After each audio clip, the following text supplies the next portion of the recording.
Hey everyone, hey and welcome back to yet another episode of Battle Rap Resume. This is your host Tom Quee. I want to start, as I always start, by saying thank you for listening. I really appreciate everyone who downloads the show, everyone who subscribes on iTunes, on Stitcher, on Downcast, on YouTube, everyone who comments, who likes the videos. Just want to infuse you to please follow the show at Battle Resume on Twitter. Please subscribe, as I say. Please go onto our Patreon channel, patreon.com/Battle Rap Resume. If you dig the show, you want to give back to the show, there's multiple streams you can go on there. The initial tier being you get access to Resume Review, which is an episode where I read all the emails that come in, battleresume@gmail.com. Please email me on there. And you can also get access, if you pay a little bit more, to Battle Rap Resume episodes such as this, months, weeks before they come out. I tend to record them in batches, so there's always some good stuff on there.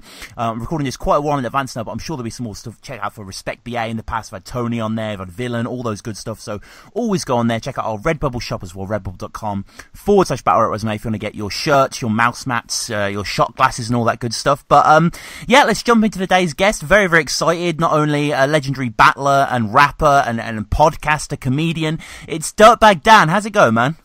Rah, the Zay, baby. Good, man. Sure. Oh, man. It's awesome to hear you say that, man, because I've watched so many of your battles, and that is like, you know, apart from the Big J battle where you have a lot of doubt when you say it. Yeah, it was very, it was a confused version of it. Yeah, we'll get to that because I mean, you know, we've got so much to get through, man. Like, I always go onto the verse tracker page, and you know, we got like I realise there's been a ton more, but 75 battles on that page in quite a short span of time. You've been mad busy. Yeah, I think the bulk of the battles happened between 2008 and 2015. So 75, I don't know, do the math per year. It's a lot. Mm-hmm. And I mean, it's fair to say that kind of, I know you were around Battle Rap before that, but in the kind of, say, modern YouTube era sort of thing, you were there really from the beginning, weren't you? Yeah, I actually, I did the first West Coast acapella battle ever. Yeah. And not just like, because it was the first one that happened at the first event. Like, it was the first one that happened in the day. So technically, like, me versus the Coroner was the first acapella battle that, like, Avocado filmed, that Lush hosted, that, you know, there were so many things that were happening for the first time there, you know? Yeah, we'll get onto that. The Coroner, very, very interesting clash, that one. But there's you have one battle uploaded just before that. So the Coroner's uploaded October 2008, and then in June 2008 we have you know, obviously a good friend of yours, a valiant co-host in DIRTBAG Dan's show, being reversed live at Scribble Jam. Were you a regular Scribble contestant by that point, or? So okay, this is it's funny how that works. Really, I had kind of quit doing the freestyle battles, like the 8 Mile style, you know, 30-second rounds, tournament style battling. That's where, like, I came up, you know, and that's how I like made a name for myself up until, you know, the grind time stuff started to happen. I basically was just a guy who would show up to these freestyle battles, you know, like a bunch of my other friends, and there were people that you would see consistently, like Thesaurus or Immaculate or No Can Do or Franco, and I typically wasn't getting past those dudes, you know what I mean, when it came to straight like battling. There were competitions like the Freestyle Olympics that were more like rappy, like there would be tempo rounds or topic rounds, and because I was really good at like riding a beat, sometimes like I had won one of the Freestyle Olympics and you know, I beat Thesaurus in that way. But if it would have came down to me and him in like a freestyle battle in that competition, I wouldn't have, you know, advanced past that round. You know what I mean? And I mean, so I did that, and I had walked away from it. I was done with that kind of battling because I wanted to focus on making music, and I thought that battling was going to be like a detriment to me making music. That kind of battling, at least, which is ironic the way things turned out. But Madness moved to San Jose. Awkwards kind of told him to reach out to us because we lived out here, and he was battling Thesaurus at that event. He had just moved to town, and we were all going to go to that. That was a month before the grind time thing, and it actually happened in the same building. So I was like reintroducing myself to that world of battle rap through Madness, and I showed up at that event with no intention on entering, but then I was like, fuck it, and last minute I jumped in, and I happened to go up against Reverse Live, who was someone who I knew from that world, someone who was always younger than us, but like definitely a dangerous character, you know? And interesting you say it took place in the same place, because getting onto the Coroner battle, which, as you say, is the first battle of the entire division, it kind of looks like a sort of high school hall or something. Where was it? So it was in Oakland in like I guess it was like a venue that you would rent out, like a dance hall. There was a small bar and there was a big stage and a giant dance floor and something ballroom. I don't know, but it was in in downtown Oakland, and it was just like a big ass empty room, and there wasn't nearly enough of us to fill that room. Like there was definitely way more people there for the Scribble Jam thing than there was for the Grind Time thing afterwards. That was the first Grind Time event ever, so no one really knew like what it was. But in that Scribble Jam event, I remember two things happening specifically. That was the last Scribble Jam event. Oh, right. And Cody was like, he really wanted to go, and I just was like, whatever. I knew I wasn't going to win, and I was just in the competition to kind of like throw a monkey wrench in shit. And I battled him, and during his rounds, I would just dance. And like I was doing the kid and play where I grab my foot and jump over it and then jump back over it. You know what I mean? Yeah. And people were going like, oh, and reacting to me dancing and not to him rapping. So it had no, like there was, the fact that I beat him had nothing to do with like the fact that I was rapping better, because I definitely wasn't. I was just like throwing punchlines out there and then dancing while he was, and that was just like, if anything, shined a light on how ridiculous that kind of battling could be at times, you know. And I mean, what was the kind of feel for Grind Time? Was there some excitement? Because I think it kicked off with lush and unorthodox phrases in Florida. Is that right? Yeah, and so we kind of had like an idea of like what could be done, but really like none of us knew what it was until it happened. And even my battle was like I was freestyling and the other dude was just bad. So like there was no real like we didn't know yet, like, oh, is this cool? Not until I think it was Reverse Live versus Tantrum happened that day. And we were just all like, oh shit, okay, this is different. Like this is something else. And then by the time the end of that event, Madness and Thesaurus battled, we were okay. I've personally like went up to Lush and was like, okay, I need to do another one of these. I didn't know we could write like that. Like I knew that we knew who our opponent was, and I knew that we were supposed to come with some bars, but like I get it now. So we all kind of like left that event way enthusiastic about the whole like possibility of this kind of battle rap. And you said before, Avocado's behind the camera. It's mad how far. I mean, that guy's the same, isn't he? Just goes back to the beginning, really. Yeah, and I don't know how. Like, I guess it was just a no-brainer for Lush to reach out to him when it came down to like starting to do this battle rap stuff, just because like, or this new kind of battle rap, just because he had just showed up on his own and filmed the freestyle battles, and because he like decided to document that and created the Fresh Coast DVD, like he really is the reason that we have a scene, because there was a whole like bunch of years where I didn't battle, where I made music with a bunch of really talented musicians, and we played some awesome shows, and we did all this cool shit. But the reality was, since no one was there to like document that period, it doesn't even matter. Like it's just a wash. Like that 4 or 5 years of my life was just like, you know, it taught me a lot, but there's no record of it outside of like flyers.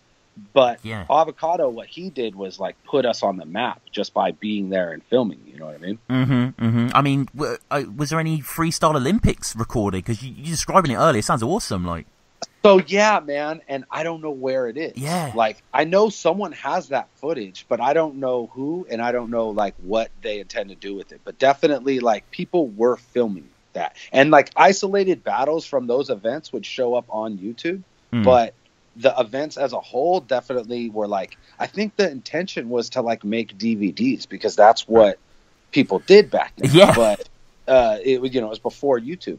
But I guess like whoever was like in charge just, you know, grew out of it, moved on, and that is probably a bunch of DVR tapes sitting in a box in someone's closet. Yeah. I mean, it's a common theme in battle rap, really, whether these battles that we know are recorded, but we don't know where they are. Like in Don't Flop, Shuffle T and Marlowe battled Tony D and Pamphlet, and that's definitely gone down somewhere. But, you know, on Kruger's hard drive, I'm not really sure where. I'm gonna Paul bury your ass with the Undertaker on live TV, homie. Grind time. Why don't we do this for real? UFC. Your chin, my right knee, that's a match like eHarmony. On 29 different dimensions, I'm tighter. Witness, fire versus someone who should probably retire. Tomorrow. Damn. You lanky bitch. Look at them baby wrists. I could probably go twice around them just like this. I don't know if you remember, this is back in the day when Grind Time would have like the sort of attributes, kind of like URL did. Your height is listed as 16 foot tall and made of platinum. Yep. And your strength is the invincible beard. Yeah. I mean, most recognizable facial hair in battle rap, Dan, fair to say? Yeah, 100%. I'd say like I had an opportunity to do a lot of first because I had become popular with this like niche market thing. So like since I was the only dude with a beard in the beginning, talking about his beard, it just became a thing. Because later I'd be battling like Henry Bowers, and it was clearly I was out bearded in this match. But, it didn't matter because it was like my beard is like the iconic one, you know what I mean? Yeah. And, I mean, Coroner, this happens a lot on the show, Dan, where we do the tryouts and the person the guy tries out against never appears again. Perhaps rightly so. He's not the best off the bat. Who was this guy? Do you remember much about him or? No, I think he came from the jungle too. Right. So he came like with like Fox and, where Conceited came from, and like all sorts of other big name battle dudes, QP, whatnot. But I don't know, man. He just he wasn't prepared. I wasn't prepared, but my unprepared was a little more like flashy than his, so I was able to like skate by, obviously. But like I said, I got it. Like I watched Reverse Live and Tantrum and just went like my mind was just open. It was like I was on LSD. I was like, oh my God. I see all these possibilities now that I never seen before. And we all went back to the drawing board after that. Like, okay, time to approach this. So really when people ask me about like when my first acapella battle was, it's FLO. That was the first time that I ever really like applied writing specific bars about someone and memorizing them. You know what I mean? And then doing, and then after I did that one, I was like, okay, not only can I do this, but I'm fucking good at this, you know? Yeah, well, it's funny you mention that, actually, because I did get slightly that feel, but there's still some, really good stuff here. I mean, you say quite rightly, the Coroner. Is this WWE? Because, what sort of name is that, really? It is quite, the Dead Man, I suppose. You can sort of see a modern antecedent of it. Your chin, my right knee, you said. That's a match like eHarmony? Yeah, that'd be it. I think I'm freestyling that. I must be, because I wouldn't write that down. You know what I mean? Like, Or I would just like, you would do the thing that you did in battles back in the day. Because like I said, we knew who we were battling. Yeah. But I didn't like the concept of writing was foreign to me for that. So I would just say lines over and over again to myself and then memorize them. And that sounds like something that falls into that category. And I mean, basically described like this is fire versus someone who probably should retire tomorrow, and you sort of throw the tomorrow in very quick after that, which is really, really nice. And Coroner, he's not bad. He kind of just speaks a lot, doesn't really have much flow, and he does something that we see a lot throughout your opponents throughout the years, really. Something Sketch does as well, where your beard kind of becomes a symbol of sort of being a lumberjack or someone who chops trees or etc. Yeah. Always like that. Yeah. And there are these certain lines of this era where you could literally say this to anyone, but it still hits. New name for Coroner in your second, MC Baby Dick. Yeah. I mean, you could have said that to, literally Soul Khan, Illusion Z, etc. But that's the type of shit that I would say in like the freestyle battles for sure. Like I would rhyme crazy shit with MC Baby Dick. And that would just be like a real simple punchline for like that you could hit on the beat and be in the pocket. You know what I mean? I miss like, it's funny because anytime that I watch any of these old battles, I'm just like, ugh, cringing because the bars are so simple. But all that shit played back then. Oh yeah, no, definitely. And some great stuff in the third as well, where, we've kind of had 2 rounds of Coroner at this point, who is pretty uninspiring. You sort of say, what exactly did I just hear? I'm a necrophiliac fucking you in your career. Wow. I mean, that's not, I had to sort of think about that one. That was quite nice. But, so we had the Coroner match and, Reverse in the background, I'm sure, and loads of West Coast alumni that I'm not, too naive to spot there in. And how soon after was the FLO clash? Because it was uploaded pretty much a month later, so it couldn't have been long. No, yeah, like I said, like everyone was so like pumped after the first event, and I think that they probably happened over a month apart, but the battles didn't get like edited and uploaded until like later in that summer, because I feel like that was one of those was in like the end of spring, beginning of summer of 08, and then the other one was like in the summer of 08. And that was the Mosswood Park battles, which I think are probably one of the most classic West Coast events in all of battle rap. Just like as a whole, like all the things that went down that day. Dumbfounded versus Tantrum. Was that Saurus? Disaster. Yeah, I thought so. Yeah. So many amazing battles, and we were in a park. We were in Mosswood Park, which is like a famous park in Oakland for basketball. Like some of the played there, and it was also like a really good place to get fucked up. you know, if you weren't like a huge group of kids who obviously were like, you know, and I think the cops rolled and we're just like, what are you guys doing? And we're battling. Yeah. Like, oh, okay, cool, whatever. Like y'all aren't stabbing each other. Great. Yeah, we gotta go. We got shit to do. Yeah. So it was very, you know, that was before anyone was charging at the door for events. And there was started to be a buzz because like a bunch of people had showed up to the park. So the whole vibe was different for that one than the one before it. Like instead of us like not knowing and kind of like fumbling through, like this time everyone was like, everyone's material was sharp, you know? Yeah, I remember Saurus Diz actually. That's a fucking great battle. Really, really impressive. Like what? Okay, so the vibe was there in the park at that day, you know, around your sort of community. What about online? Were these videos getting, you know, views or?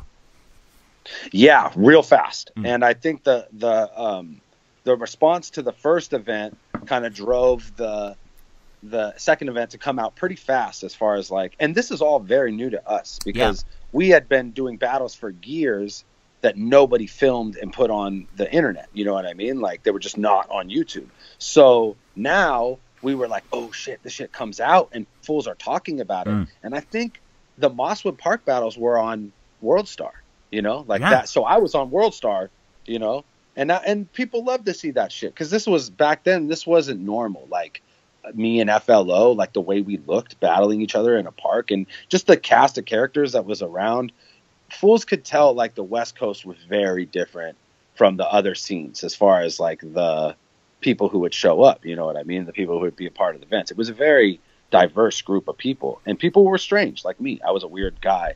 So I think that drove the interest in the thing as a whole outside of just the community of hip hop fans or people that were just watching random YouTube videos. You know what I mean? Like it started to become its own little niche market thing because people could watch it and go, oh, there's all these different kinds of characters. And I can like, I'm an Asian dude. I got, you know, Dumbfounded. I got Tantrum. Or, you know what I mean? Like there were so many different like people that it was almost like wrestling in that way, you know? Yeah. It's, I mean, battling is always eclectic, but I know what you're saying. That early days, especially, everyone was so on their game and so different, and you know, you just had such a strong roster. A battle I just want to talk about briefly. A lot of people might gloss past this battle because they wouldn't recognize you in the thumbnail. You battle Illusion Z, and you shaved the beard off.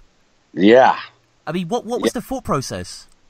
Okay, so I had battled Satire, and I don't know if that was all the battles I did at that point, but every single person I battled had talked about my beard. Every single person. So I was like, okay, I'll just shave the beard and see what happens. And it was also had a lot to do with like Illusion Z being a very good rapper, and I'd see him be able to like, you know, turn the tables on me. And I didn't want, there was no way I was going to lose to him. You know what I mean? So I was like, all right, I'll throw a little extra, you know, monkey wrench in the plan there for him and have to deal with the fact that everything he wrote about the beard is going to be obsolete.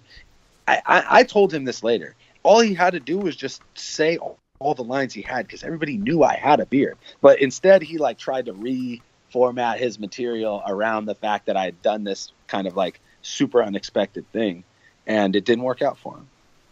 Yeah, it is a shame. Yeah, he does seem a bit dumbfounded by it. And I mean, was that kind of a first thing for you? Had you always been a beard guy? Was it more the battling era, or?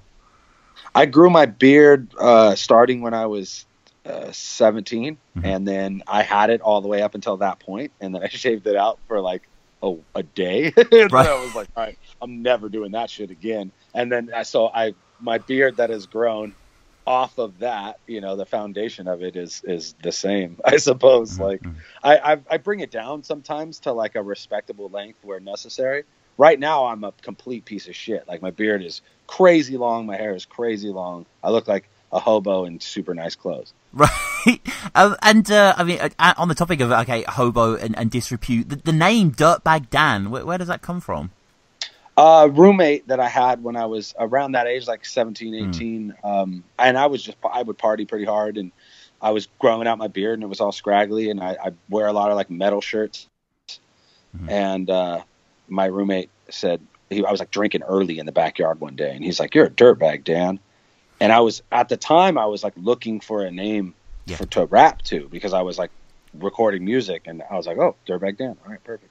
So I don't know. I didn't choose it, and I think the best names you don't choose. So I just rode with it. Yeah, no, it's a great name. I mean, it's very much in the vein of classic battle rap names. You know what I mean? There's something just quite original about it, like Thesaurus or Real Deal, or there's something just grabs you about it. I can't go my tongue on why, but it just I get it. Like they're not a lot. They're not that simple now. Usually names are either like someone's specific name, or there's a very deep like meaning behind their very complex name. But like you don't get a lot of like Dirtbag Dans or just like Real Deal, or you know what I mean, where it's like. It's definitely an old school name, I suppose.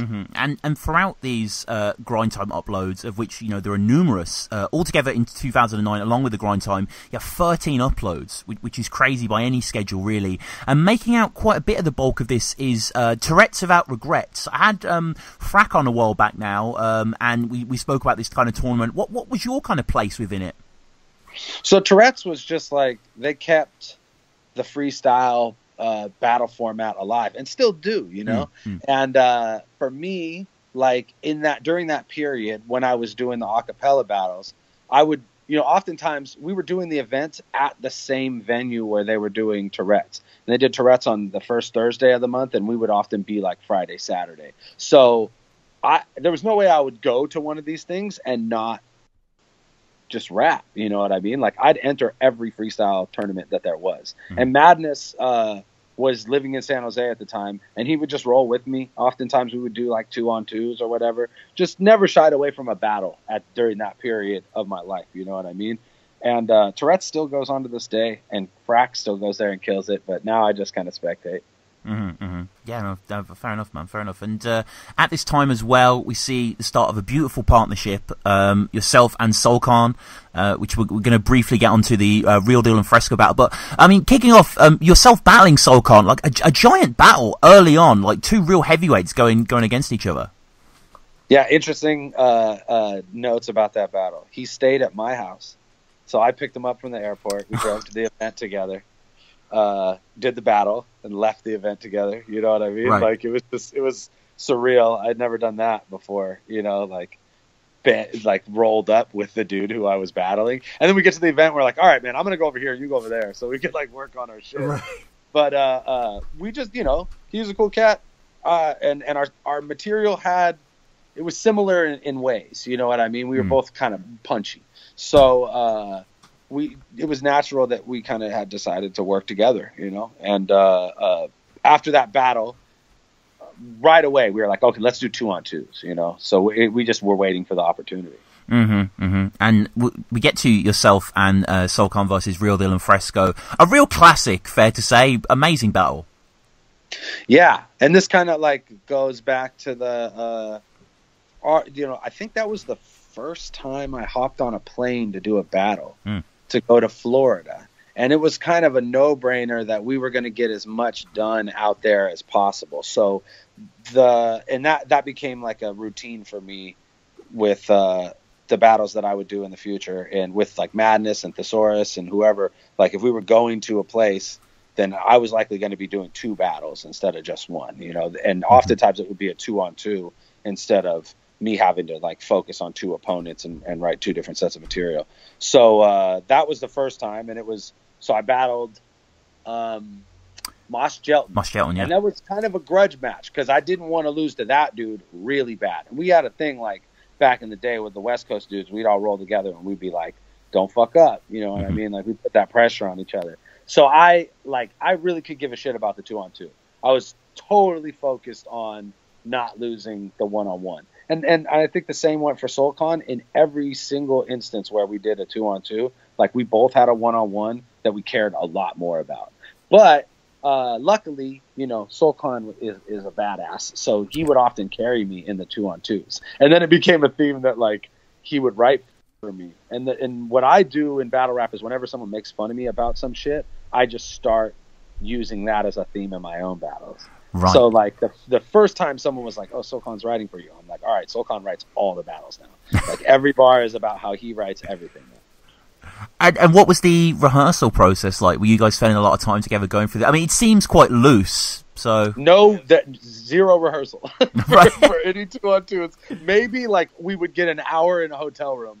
Maybe I would say at Grizzlemania 2, which was the tournament, we got to practice a little bit. But again, I was battling Mac Lethal, and he was battling, I can't remember, somebody else. We're like, no, dude, Madness, I think. So we're like, no, I'm cool. Like, let's just focus on our 1-on-1s, and then if we get to go by in this tournament, then cool, and if not, then whatever. Original is here with the names.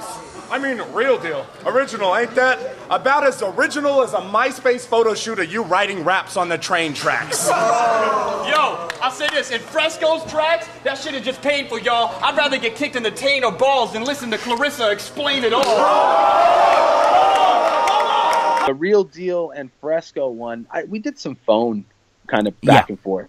And it was real simple. It was like, bro, you gotta write this many bars, I gotta write this many bars. It was like minute rounds. So I had to write 8 and he had to write 8 like every round. And then we'd have like a couple extra like hangers on. And that's kind of how we rocked. Yeah, and it's mad really to see how I don't know if times have changed, but watch this battle, a hilarious battle, but I was quite surprised. Just loads and loads of Jew jokes. Like, you know what I mean? Like, I don't know, would that fly today? Like, nobody was doing the like Jubilee, Juju beans, whatever. Like nobody had ever done that in a battle before, ever. Yeah. And now every single time somebody battles a Jewish person, they have a scheme that has that in it. Yeah. Like, look it up. No. And Solomon. Every single SoulCon battle ever. Someone is doing that. You know, Jubilee, Juju beans, whatever. Yeah. You're on the shit list, says Fresco, and SoulCon's on Schindler's List. This is absurd. Yeah, and we were definitely pushing the boundaries as far as like what was acceptable content-wise. Yeah. It's just so. I mean, the vibe is excellent. The room's quite interesting as well. It's kind of got a balcony above. Where was this? It was in Orlando, Florida, which is where Grind Time started. Right. So like all the like OG cast of Grind Time, it was basically like as much as it was. Like, it was Grizzlemania, but it might as well have been, you know, Grind Time West versus Grind Time Florida, because that's what it was. It was like all the dudes who had flown out to Cali to do the first Battle of the Bay 3 were like, all right, well, now we're going to come out to Florida and we're going to battle you fools. You know what I mean? And the card was just kind of us paired off against those dudes. And obviously you have the Dick Dastardly, Muttley taking a shit line as well here. Which is a bit of a haymaker. Fresco saying that Madness had told in that line. Was that just a line on his part, or? I mean, yeah, we used to do a lot of that back, like especially like back then when we were doing like you said, 13 battles in a year. Yeah. Like, fools are using lines from other fools, like 100%. And what was the one? You're frozen in ice for most of your life. Yeah. Real Deal said to me. That, I think, might be one of the best punchlines that anybody has ever said to me in a battle, ever, is you look like you're frozen in ice for most of your life. That one just sticks with me. I don't know. Like, I remember that. And that's that battle, right? That's Real Deal? Yeah. And Real Deal also, you know, to play ball, slide in dirt, to touch base. Oh, man, yeah, that's dirty. Yeah. A lot of that stuff, too, it's like, fools, if you said that nowadays, fools would be like, pause, fool, what are you talking about? Yeah, well, I mean, you know, not long after this, you came to the homeland of Pause, Don't Flop, which is the first time that I personally found out about you. I remember I wasn't watching at the time, but was watching soon after and going back for obviously watching loads of Oshea battles. And as you were saying as well, you know, you got to get the 2-on-2 in there. So you teamed up with Madness, took in Censor and Deffinition as well. But how did this come about? I mean, just in general, I suppose, around this era when everything was getting big, were you aware of Don't Flop Across the Pond or?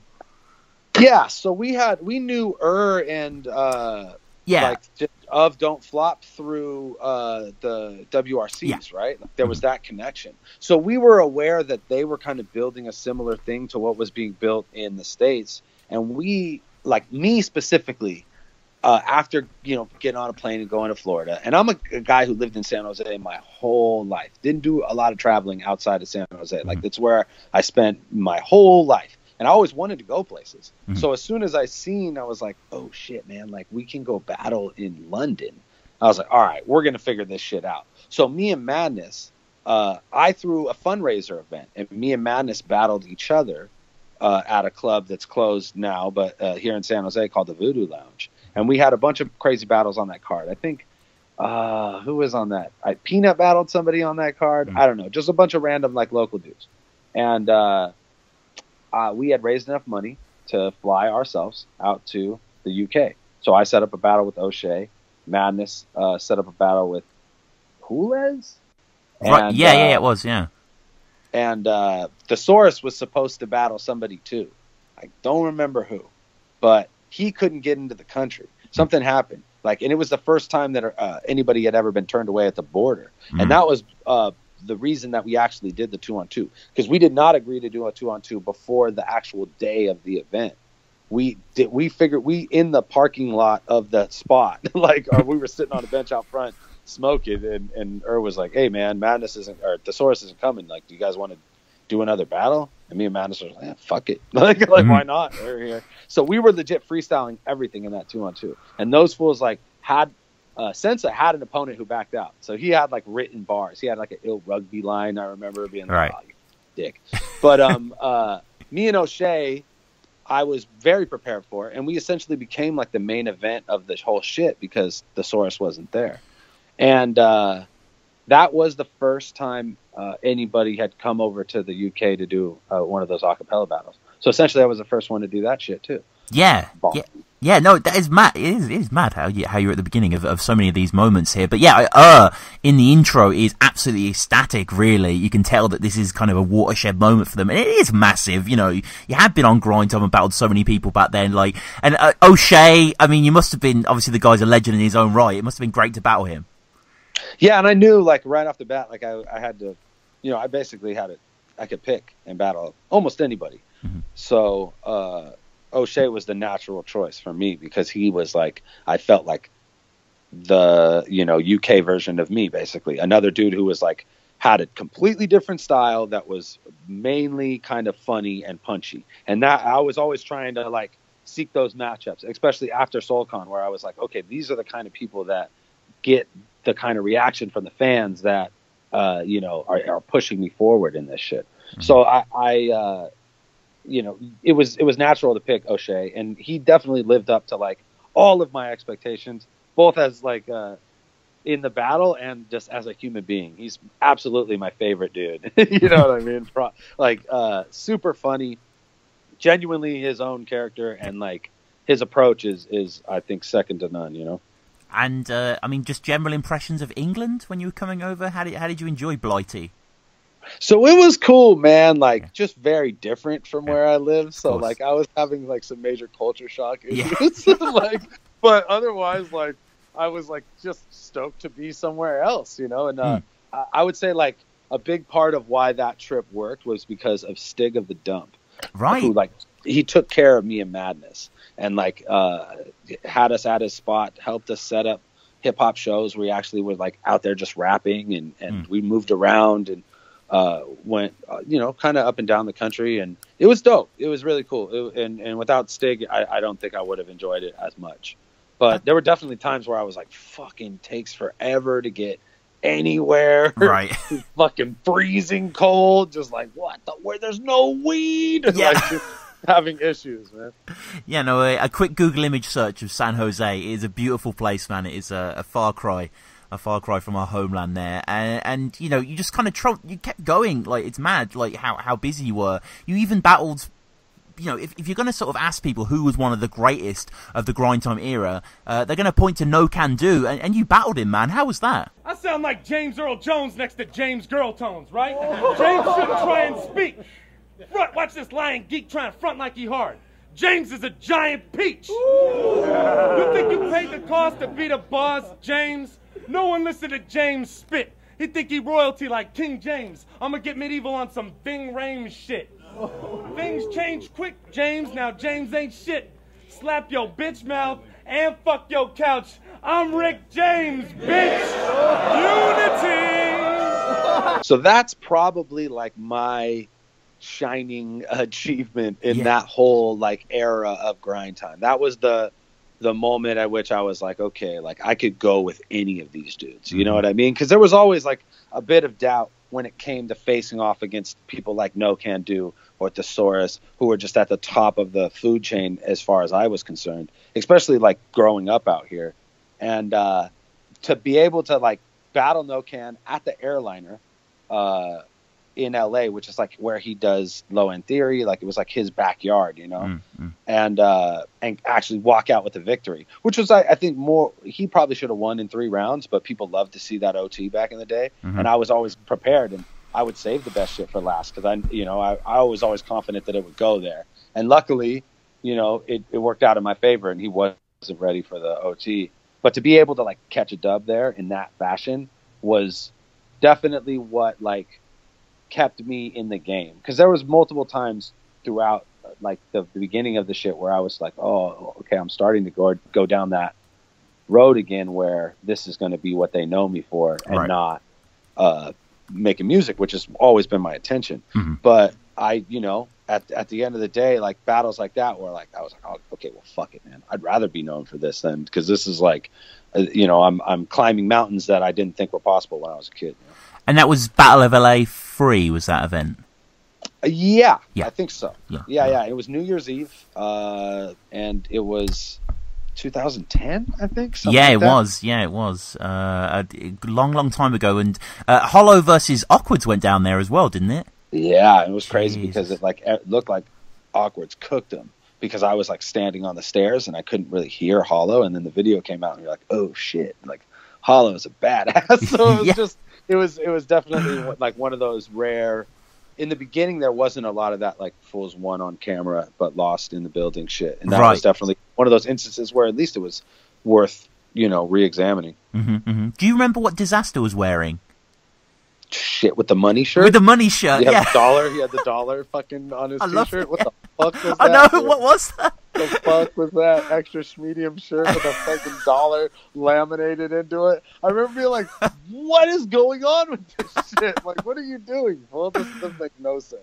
Yeah, that was, I mean, and talking of no sense in the best possible way, your next Grind Time battle, which was just a month later, it was uploaded after Nocando, was against Tiger Ty, who, I mean, fair to say, quite a cult figure of that era, or in general, right? Yeah, and that's, if anybody, like, when people ask me, what's your favorite battle, that's my favorite battle. Oh, man. That was the funnest time I ever had in the ring. Like, the most fun I had while battling.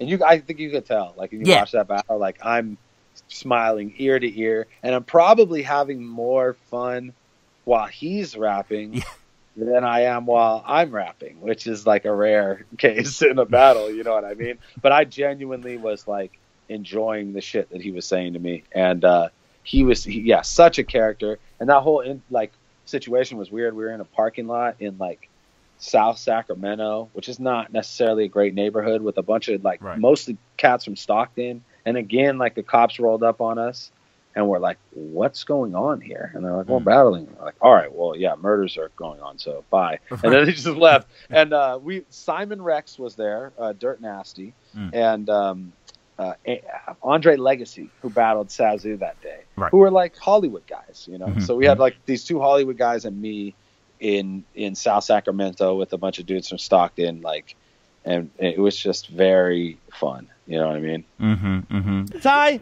had a bunny rabbit he loved to squeeze. but not anymore. I mean, y'all treat him like he's some idiot savant or secret genius. Why? Look at his face. No one is more confused by that than Ty. It's like half the time he don't even know where he is. You mentioned the jungle before, and this is kind of a jungle time event. What was the jungle? Was it kind of like a URL feeder league, or what was it about? Well, the only reason that's the case is because the URL seen that the jungle, there was so much talent in the jungle that they wanted it to be just that. But really, they started on their own. And like while we were doing grind time, they started doing the jungle shit. And these kids just were different, like in the sense that like they were really in the street. So there were dudes that were involved in the jungle battles who were clearly more like they were living the shit that they were saying. Mm-hmm. And there was like a level, you had to give that a certain level of respect. And they really like were, you know, appreciated us in what we were doing as far as like, you know, putting on for the West. So we started to try and like, and by we, I mean like the Grind Time West guys, we would like try and set up battles and opportunities for these guys. You know what I mean? Like Conceited and QP and Tiger Tide, just people who we've seen a lot of talent in. And that's why they would be doing battles outside of the jungle. But some of those jungle battles, you go back and watch that shit, like the most entertaining shit in the world. And there's some of those dudes who like AB Hoggish, who we had out battle a couple times, is like he's in prison for like ever. And you know, Tall T passed away, and there's definitely probably more than a few of those dudes that you can go back through those videos, and they're either like incarcerated or gone. So it's a real like different kind of West Coast battle rap, and that's why I think it got that respect from the URL dudes and all over.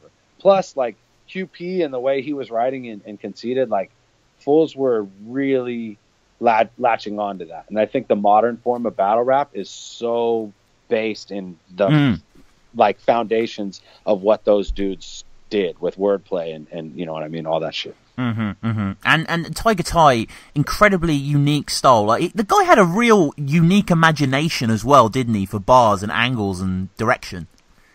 Yeah, he would just say shit that would just be so fresh, man, and just like you would never know, you know. So that was so refreshing because I think in that, like I said, bars were pretty simple back then. So it lent itself to predictability oftentimes when it comes to setup and shit. But like not Tiger Ty, man, he was always pushing in a different direction. And what was the sort of the Tiger, the uppercut? What was that move he had?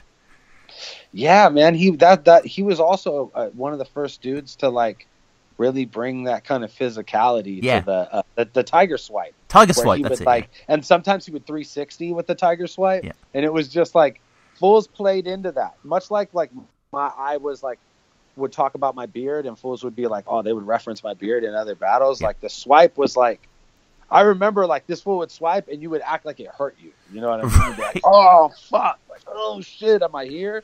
Like touch your chest to see if you're still alive. You know what I mean? Like that's you just had to show that kind of respect to that move because it was like, you know, that again where I come back to the wrestling analogy. It's like at that point, it's at some point like I would always, another prime example of that much later in my career is when I battled K-Shine and Big T popped in and hit me with the rocket launcher, and I just opened my arms and just boom, you know what I mean? Like, because if you're gonna play ball, you know what I mean? Like, either be a dick or don't. And I was always more the guy to like play ball. So the Tiger Swipe is probably one of the first like signature moves from a battle. Yeah. And great stuff from both of you here in your second, saying when people watch you on YouTube, they think, what's eating Gilbert grape drink? Yeah, that's a good one. Yeah, that's a good one. And then you go in on Moss Gelton, who you've done before. You say he's reverse Moss Gelton, opposite skin tone, opposite coast. And, I mean, it's kind of a slightly dark line, but also a funny line. Tiger Ty is one of those fun crackheads you just want to give more crack to. yeah, that's one of those ones that borders on dark, I suppose. Yeah, but it's you know. Yeah. And Ty does have some good stuff in the second here. The whole sort of put dirt somewhere you got to dig to find. Oh my god! So you got to dig to find. Yeah. Only dog I know that sees the burglar and begins to hide. That is so good. Yeah, I know. He's fucking great. Like it was a bit of a. I was kind of aware of this battle. I think I watched it a few years ago, and I watched it for this. And I'm definitely going to check out more of his stuff. He didn't battle that much, did he? But he did come back for a rematch with you. Yeah, we did like a rematch at one point, and it was cool, man. It was fun. Obviously, we were like just trying to reach a little bit of the magic of our past. Wow. And one of those instances where I was like throwing an event and then also headlining that event, like as a way to get more people in the building. And I think it was the last time I ever did that. Mm-hmm. But fun. Always had fun with Ty. So that battle's there's definitely some like entertaining shit in there too. Yeah. I urge people to go and check out this battle. And pretty soon after that, you were globetrotting yet again over to Got Beef. I mean, you know, mad that Battle Rap took you all these places. Yeah, that was like right off the bat. Like after the UK, we were like, okay, where else can we go? Yeah. So like Australia has a league, done.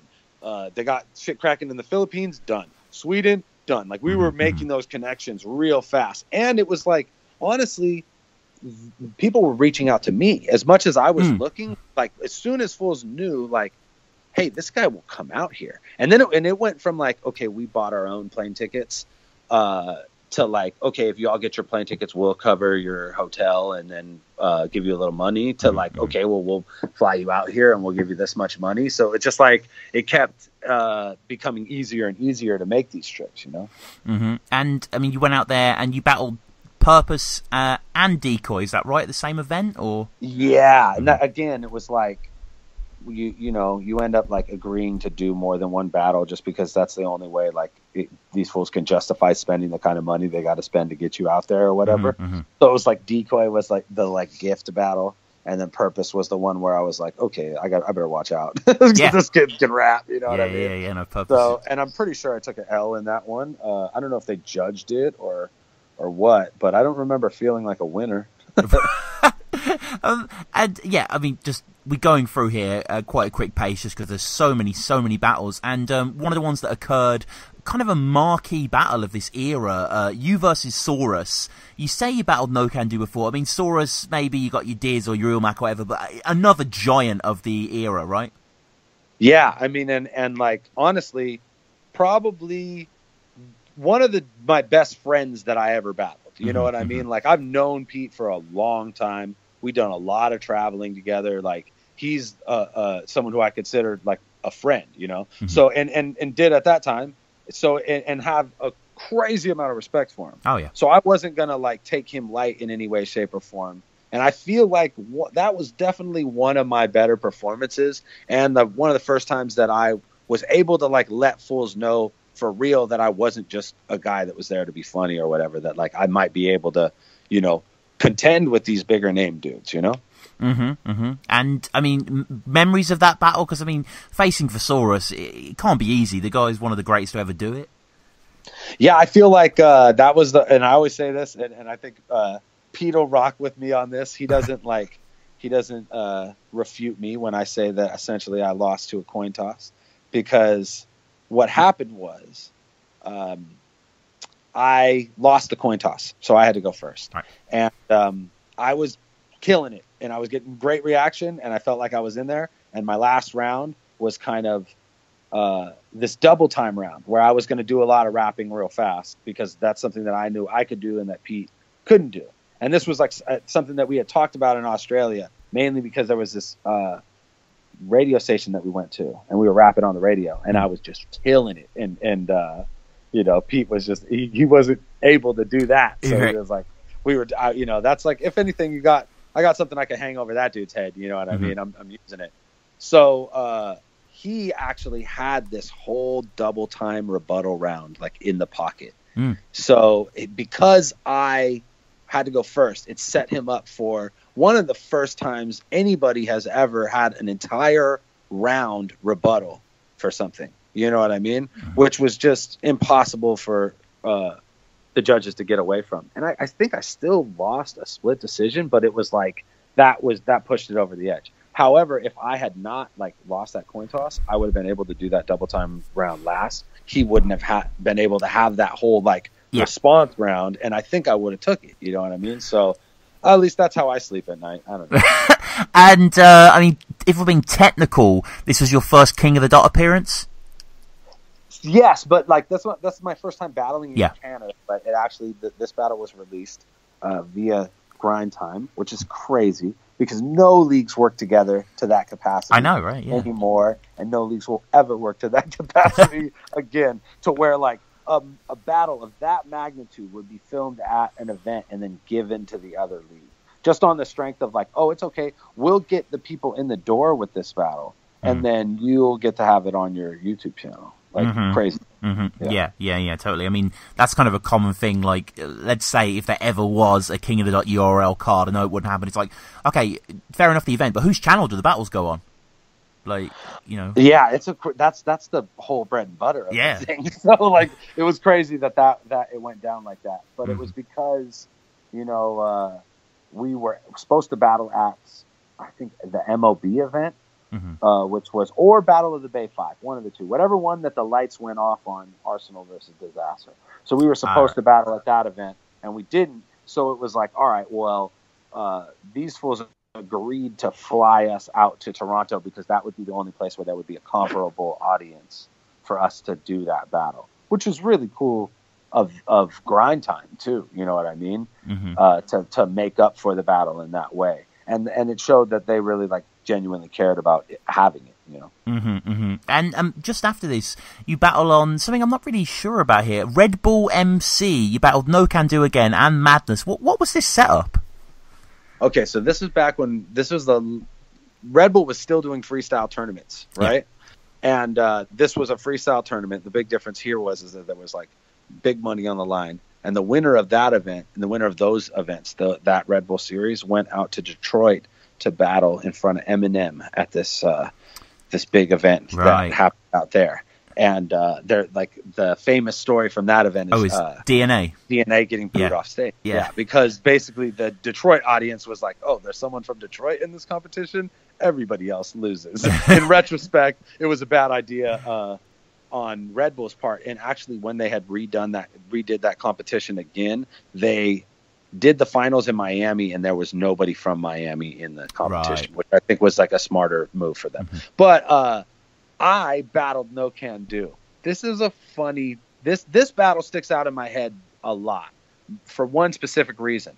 I fucking beat No Can Do pretty handedly in a freestyle battle, which was unfucking heard of, and it never happened. And to the point where everyone knew it, and they were congratulating me while we were waiting for the judge's decision. No Can Do bought me a shot. And then we go back on stage, and one of the judges is AC Alone, and one of the judges is Dell, who's the homie, but is a total fucking weirdo. Right. It was just like, Dell was like, I like the way this one, well, Dell went first. He was like, I like the way this one was rapping better. And he went with No Can. And everyone was like, okay. The audience was kind of perplexed by that decision, but whatever. It's Dell. He's a weirdo. So then they move on to Lyrics Born, and Lyrics Born's like, damn, easy. You know, and the audience is like, yay. And then they go to AC Alone, and AC Alone's like, oh, and I'm like, oh, no fucking way. It comes down to you. And he's like, you know, I know Dan was cooking and whoop-de-whoop, but I'm going to give it to No Can Do. And literally, like, I felt like someone punched me in the stomach. Like, the wind fucking left me. That was the most devastated I had ever been about the decision of a battle rap in my entire life. Easily. Yeah, because it was like, I seen this opportunity to, like, go battle in front of Eminem in Detroit, like, fade away. There was $1,000 on the line that night. And, you know what I mean? So it was like, to feel like I had won this thing. And then just have it stripped away like that. It was fucking rough. And later I talked to AC Alone about that, and he was like, I knew you won, but you robbed him in the grind.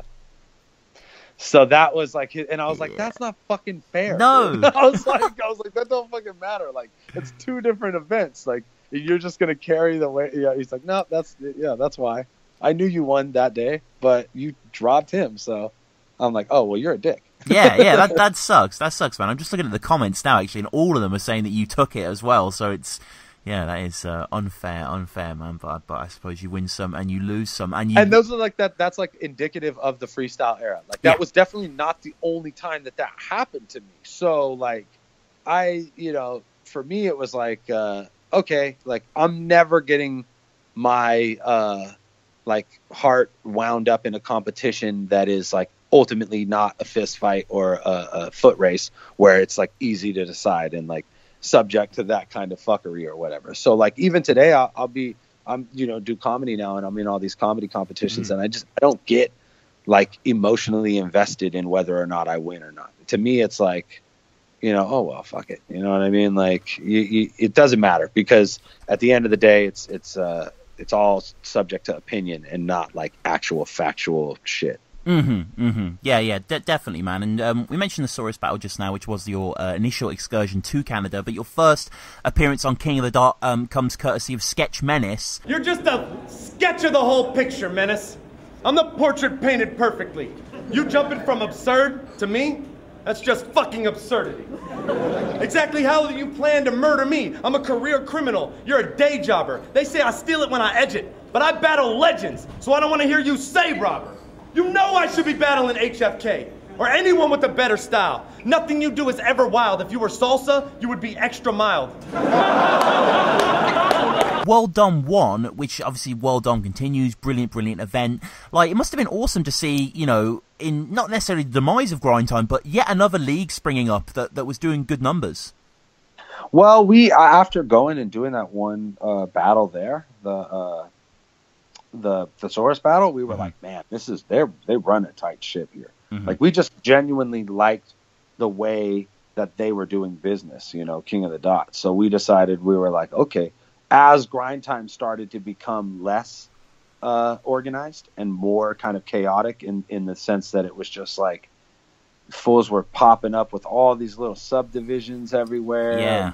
A lot of shitty battles were coming out on the channel. At some point, Lush started focusing on his music because he was working with a French label, and they were doing all these crazy festivals and shit. So he was like passed over the reins to Caddy, who was going through it at the time, and then like Absurd, who is just like a random dude out here. Right. Shout outs to Absurd. Right. But like, it's not no one to be like running the label was like, running the league was like running the league. It just became like some off-brand shit, and it was like, obviously it takes a little while for the internet to realize that that's what's happening, but we knew pretty quickly. We were like, oh shit, like Grind Time is falling apart. So we started to focus our energy on, King of the Dot and building with those fans there, you know what I mean? And helping them build with fans here in the States. And Sketch Menace was definitely not someone who was like high on my list of people that battle.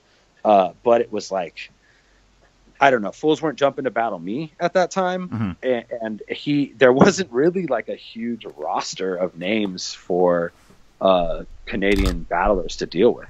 I actually always tried to battle Kid Twist, but it was just like, he didn't want to do it ever. Right. You know what I mean? Or else that battle would have happened for sure. I talked so much shit to him. I did every way, which is probably why I ain't in that fucking movie, to be honest. Right. But like in every way possible, I tried to like get this dude to battle me, just in the strength that like I seen him as I seen SoulCon as like another like witty dude to like go up against, and I felt like we would have a good battle. But it was like Sketch was what I got, so I was like, all right, like, let's make it happen. You know what I mean? Yeah, totally. And this is Sketch. I mean, we're still early on in King of the Dot. I didn't realize how early he went back. This is his 10th battle on King of the Dot by this time, and this is coming out in October 2010.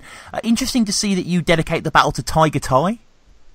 Yeah, because he had a stroke. Oh, so, right, like, shit. Yeah, and this was like, he came back and actually after the stroke, and it affected him. You know what I mean? Like visibly, and that's a bummer. But the fact that he was actually able to get back in the ring and battle some more was comforting. You know what I mean? I genuinely like was worried about the dude. I was in contact with his brother a bunch while he was in the hospital, and that's while this battle was happening. So I was like, yeah, I'm gonna shout him out, you know? Oh no, definitely, man. And I mean, this battle, pretty decent battle, pretty fair battle on each side, you know, kind of winning your rounds, kind of going out quite even. We get to the OT, and you really see the sign of experience versus relative, nascency to a certain extent, where you pull off the OT really well, and Sketch just kind of chokes his way through, and it's quite clear that you win. Yeah, and I think that was like the, like I said, I always prepared like back when OT was a thing, like my best round would always be OT because I was assuming that it was going to go there, especially in Canada. It's like they're probably going to go with this dude, so I better be ready for like if it goes to OT to have the ill OT. You know what I mean? And I think like it's a no brainer that Fools got rid of the OT because it's like duh, like no one wants to waste good bars. Like it would have been a shame if I'd 1 in 3 and then no one got to hear that shit, Yeah, totally. I mean, it's a nice kind of relic from that era OT, but it's just kind of like actually Topper versus Saurus, which I mean, one of the best battles ever, let alone one of the best battles of the year. I think you hear at the end them calling for OT, which is really nice throwback. And I think you hear me on the microphone go, "We don't do OT, you fucking idiots." Okay. So Dan, you were there because I was surprised not to see you at the front of the crowd. Yeah, well, you know what, man? Like, now that I'm doing this, like, I don't need to be the guy on camera all the time. Sure. You know what I mean? And like, I was focused on running that event as soon as it, and Lush was there and Head Ice was there. And I know when I'm vested when it comes to host, you know what I mean? So it was like, I just, I'm done. You know what I mean? Being in the ring all the time now. Like sometimes like I feel like it's more necessary for the tryouts because it drives up views on the battles. But when it comes down to like a battle of that magnitude, and I know like in retrospect, I know these dudes write bars about me, so I gotta like kind of be there to like cater to that. But I'm also trying to let them shine and it not be about me anymore. You know what I mean? Like the Battle of the Zay shit like started as a way for me to make money off YouTube on my own battles because I recognized that like the channel had a lot more power than the battler. But now it's like I'm trying to develop talent. I don't need to be, it's not about me anymore. You know what I mean? So like a battle like that, Thesaurus and Topper, I just didn't feel it necessary to be like there, you know what I mean? Shining or whatever. But it was totally on them. And I feel like looking back, like and watching that battle again, like I wouldn't have done it any different. Like I'm so glad that it was introduced the way it was. I'm so glad that like, the characters that were there are there, you know what I mean? So like it's a fight. Cool. I mean, it's a classic, man. Like you should be like, it's so awesome that it's on the Battle of the Zay channel as well. Like a relatively minor challenge in its grand scheme of things, but it's better than anything off Gnome, anything off Blackout. Like it's mad. Yeah, it's crazy, and I think we want it. That's like going to be something that we continue to do because I've because of the relationship I have with these battlers, like. Fools like to come out here. They like to battle for me. I know what they want. And I know how they don't want to be treated. You know what I mean? I know what it takes to get a good performance out of them.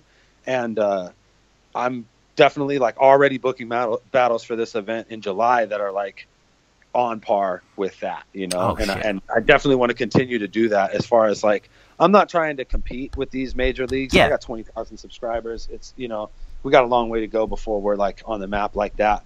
But I'm definitely not trying to like just sit back and be a feeder league either. Like we're going to be putting on battles like that where, people are like, yeah, this is as good, both quality wise, from the content, but also in the way that it's filmed as any of the shit that comes out from any of the major leagues.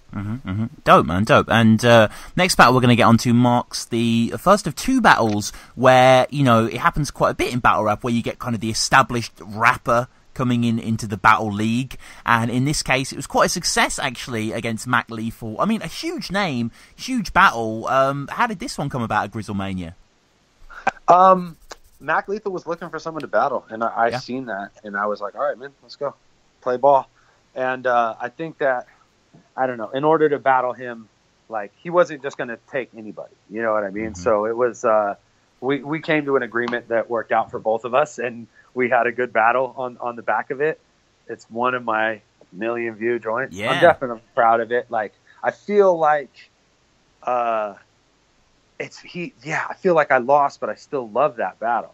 And I don't know. It's like, it's weird because it's another one of those ones where I was like, God damn it, if I just got to go last, you know what I mean? Like if I just like, every time I lose that coin toss and I'm in one of those good matches where the person gets to do that extra round after me, I'm like, shit. And we were freestyling like a motherfucker, or at least like our rebuttals were crazy in that battle, like back and forth. I had rebuttals for his shit, and then he had rebuttals for my shit. So it was like, I don't know. It was definitely one of my more on point times in battle rap. Like that was a time when I felt like I was really blending the freestyles and the writtens well, and that shit faded away. Eventually, like, you relied so heavy on the writtens that you're like, freestyling was like, oh fuck, I'm fucking up. And then you're just thinking about how you're fucking up in your head instead of actually trying to freestyle well, which is not the business. You know what I mean?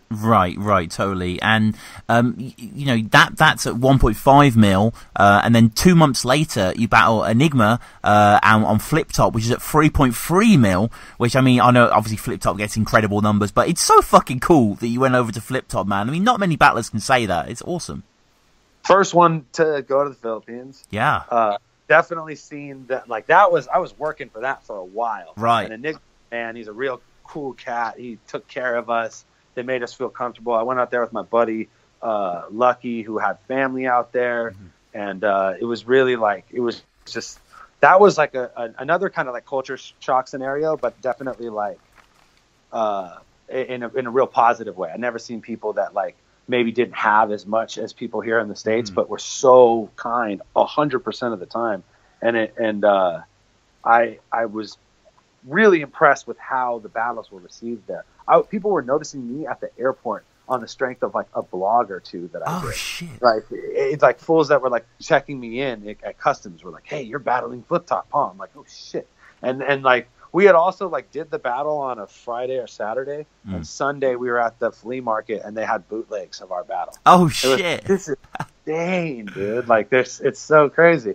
So and then we walked down the street and these kids would all run up and they were like, Anygma. They didn't want nothing to do with me. They all wanted to talk to Anygma, and he's just like the most like I don't know. He's like such an unassuming dude and so chill. And definitely like doesn't try to like act like he's above anyone else or anything. And for him to be like, to like kick it with him outside of his country and in his country, and he's the same dude, even though like when he's walking around, you know, the streets of Manila, like fools know this dude. His name rings bells, and he just doesn't. He just has no kind of like air of importance about him. He's just like a regular dude, just chilling, you know? And did you, I mean, obviously going to quite a far cry here from San Jose, did you feel you had to sort of change the writing at all? Because obviously a lot of the references just aren't going to land, I suppose. Yeah. And I was, and like shit didn't work that I thought would work, and shit worked that I didn't think would work. And it was really, more than even the UK, where there was still that kind of a bit of that, you know what I mean? And in Australia, like more than ever was there like not a language barrier because everyone there spoke English, but like a concept barrier, you know what I mean? In certain instances. So like it was just finding those connections to where like, luckily, like I got a lot of Filipino friends. Like one of my best friends is Filipino. So I was able to like have enough like references to where they could tell that I was like up on their culture. And I think that kept me in the game. I don't think anyone in the Philippines is giving me that battle, but like they all had hella fun watching it. And that's like all I could ever ask for. You know what I mean? Like that's was the goal at the end of the day, was to have an entertaining performance, not necessarily to convince an entire country of people that I won. Yeah. Yeah, and it's kind of like the Detroit DNA thing, isn't it? Like, the judges all go with Anygma, and, you know, but like you say, you give a really, really good showing yourself. Where was this? Because, I mean, like, Flip Top normally is in, like, giant stadiums and stuff, and this is still quite a big, it seems kind of like almost like a, I don't know, like a marketplace or something? No, it was like a club. But it was like a club, right? Huge outdoor, like, patio section. Yeah. It's fucking the Philippines, it's Manila, the weather's hella nice, and fools are smoking like crazy. So like, and indoor places suck. They're all fucking muggy and filled with cigarettes. So like, a lot of the clubs have like just these huge back patios with all canopies, and you know what I mean. So it was like, it looked like a park almost, you know. But there was a club, and fools were drinking, and they had big banners set up, and it was just dope, man. It was crazy out there. Fools were really like there for the show, and I don't know, I'd love to go back just to spectate, you know, because I feel like it's to be involved in battle rap and to see it on that level. I know that like when Disaster and those dudes went back for like the Sunagon one, it happened in a like stadium. I think that's still the biggest like single battle event in the history of battle rap as far as like people watching a thing. It was like 10,000 or some shit retarded. But like that is, it's so crazy to see something that is so niche market done on such a huge scale. You know what I mean? And I mean, getting back to grind time, there's a battle I just want to talk about quickly. Just I'm more curious about the reasoning why you battled Nestle, and Nestle was on crutches. Yeah, I have no idea why he was on crutches. Dude, Ness was having a bad time. Apparently his house had burned down. I've heard that, like, right before Christmas. And I was like, okay, I'm writing bars about this. like there's no question. I'm doing a whole round. In retrospect, I should have done 3 whole rounds about his house being on fire. And I totally would have, but it just, I don't know. That was back when like it was kind of taboo to be that terrible. Yeah. You know? But I had reached out to him, when the shit went down, and actually donated money. And he wrote bars about that because he thought that I was going to talk shit because I donated money. But I would never do that. If I'm going to donate money, I'm not going to write a bar about it. That's like me paying to write a bar, really. Not being charitable. I was just going to write a bunch of rounds about how I actually burned his house down. Right. And then, you know what I mean? Yeah. And then not feel that bad about it because I know that genuinely, like, I had reached out to him, made sure he was okay, and tried to help heal that wound a little bit privately. You know what I mean? Yeah, it's just interesting just because the thumbnail is Nestle on crutches, so it's just quite an eye-catching sort of thumbnail with Cap Callus. I have no idea why he was on crutches. No. And I think he like pulled his hamstring, or he had like an ACL, MCL. I think I had a bunch of knee bars, but it was actually an ankle injury. Okay. And we also see, you returning back to Don't Flop against Archaic. About a year had passed. Like, did you detect that Don't Flop was a growing behemoth at this point? No, this was actually before Don't Flop had become like independently popular. Right. You know what I mean? Like outside of like the regular spectrum of battle rap, but like grown just within the UK. And some interesting things about that event. I think Ed Sheeran was there judging. Yes. And nobody knew who that dude was Yeah. at all. He was just there like judging battles. I judged Most Prob versus Zane, was it? Zane Azari. And the dude was talking about how crazy his knife game was. It was just an absurd event altogether. And I remember just being really uninspired about with the whole situation with my opponent. And I used to not like Archaic. I genuinely I as a person had a beef with the dude, and it was all based on his interactions with Thesaurus and Ilmac, who were my friends. You know what I mean? So I'm like, this guy acts like a dick towards my friends. Like, I'm not going to be cool with him. But and I don't think I was particularly cool with them while I was there battling. But it's rightfully so. Later I end up kicking with this dude, and he's cool as fuck. You know what I mean? I have no problems with him whatsoever. So it just goes to show, you know what I mean? It's easy to get wrapped up in the internetery of battle rap, especially when you're across an entire ocean from somebody, and you're just like, fuck this guy. You don't like my friends, I don't like him. You know what I mean? Yeah. But I only thing I remember about that battle specifically was being man, this ain't my best performance. And that's a bummer because I'm in a foreign country and I try to put on when I'm in those situations. Yeah, no, I mean, yeah, it's a kind of odd matchup, to be fair, as well. It's not the most obvious matchup. Yeah, not at all, right? Yeah. It's just, we were just 2 dudes that had been around for that long. Yeah. So it was okay, put him against him. Who else would I battle, really? Yeah, I mean, I don't know, maybe Innuendo at the time would have been maybe... Well, I said, this was before the resurgence of all these, new, Shuffle T and Marlowe. Right, yeah. It's a bunch of new people came up, a month or 2 later, it seemed like. Within a year later, Don't Flop had blown up. And that's why I say, this was definitely not at that point yet. Because the event was relatively small. I think was pretty bummed with the turnout. I feel like I was headlining the whole thing, which is that's probably not a great idea either. But whatever, you know what I mean? It was nice to see that watch Don't Flop grow and watch people Oshea still be like in the picture, you know what I mean, too. Like I thought that was cool. Like as much as that league started to grow, they didn't lose fools that were kind of a big part of it growing, you know. And a battle that also came across you, World Dom 2. So cool that you battled Madchild. I mean, that guy's like a genuine star. Like, you know, he's released some awesome music.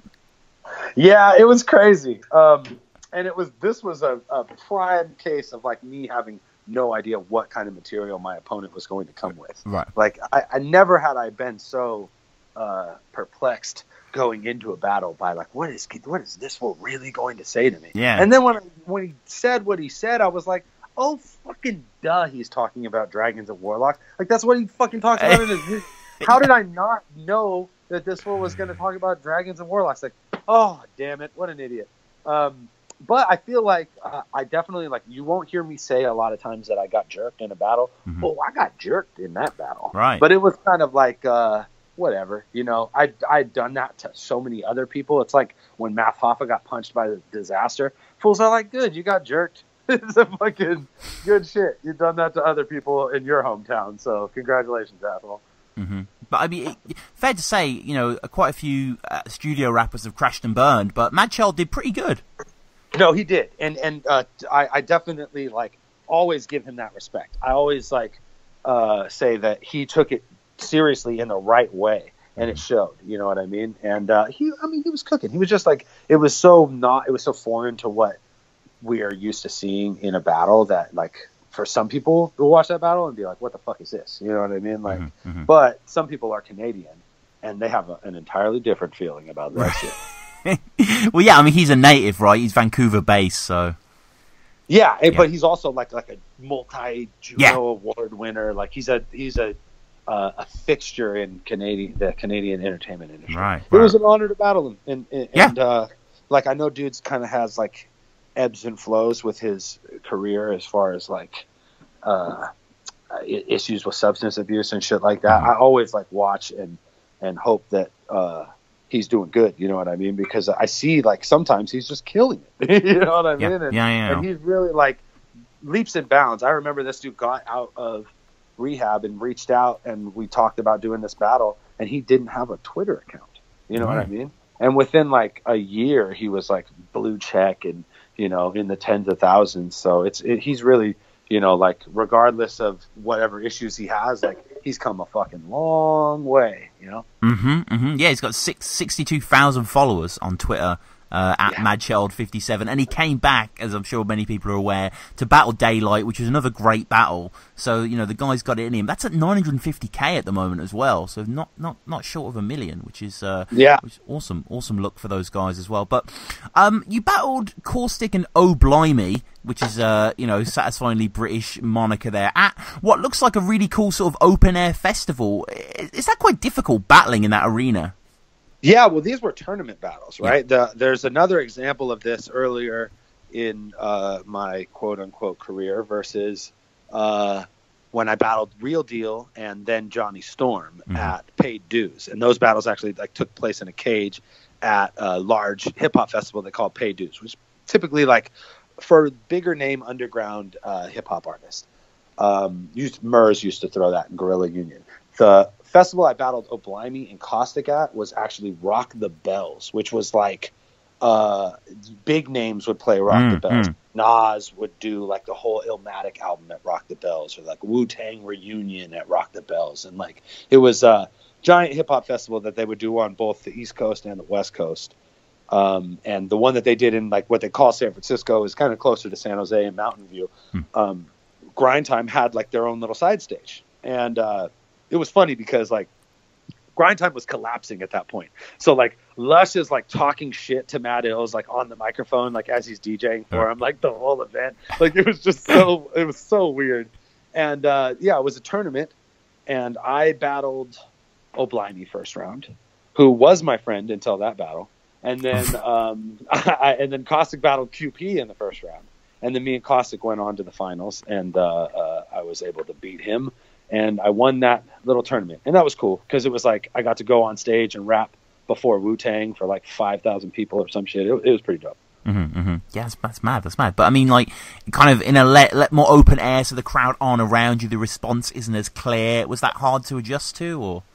You just go back to the old, like, punchy freestyle shit, yeah. right? Like, sure. So, like, my last round, especially, it was 2 rounds not over a beat and then 1 round over a beat.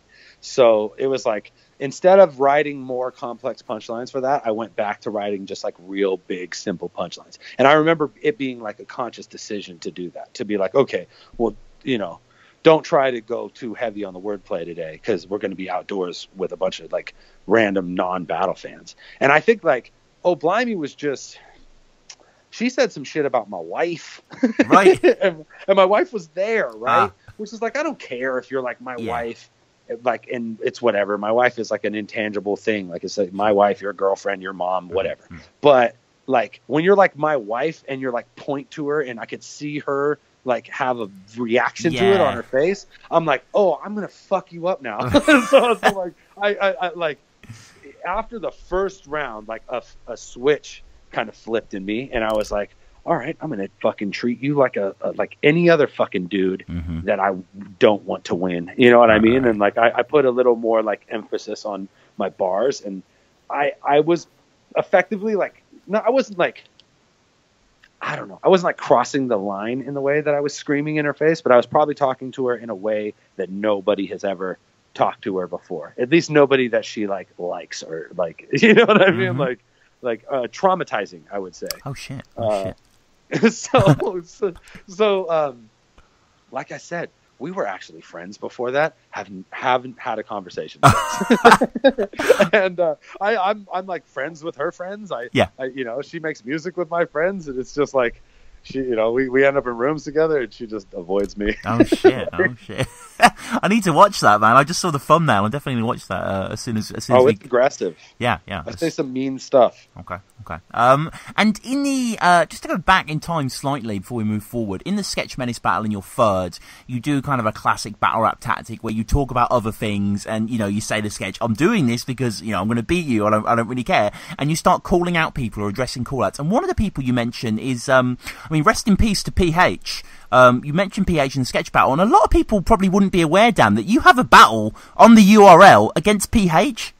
Yeah, man. Yeah. And that was, he was just another person that I wanted to battle, that was on my short list of people that I really wanted to battle, ultimately because I just had probably the most respect for dude out of all of like the East Coast guys, because there was like this weird, like, I used to listen to his music, you know what I mean? I was aware of like Pumpkinhead. So we, you know, when he started coming around the battles, it was some different shit. And there was always like kind of like a playful like rivalry between us, like East and West, always, you know what I mean? Like I said, the West dudes, we would be like, we're not losing to y'all, you know, and vice versa. They had the same kind of attitude.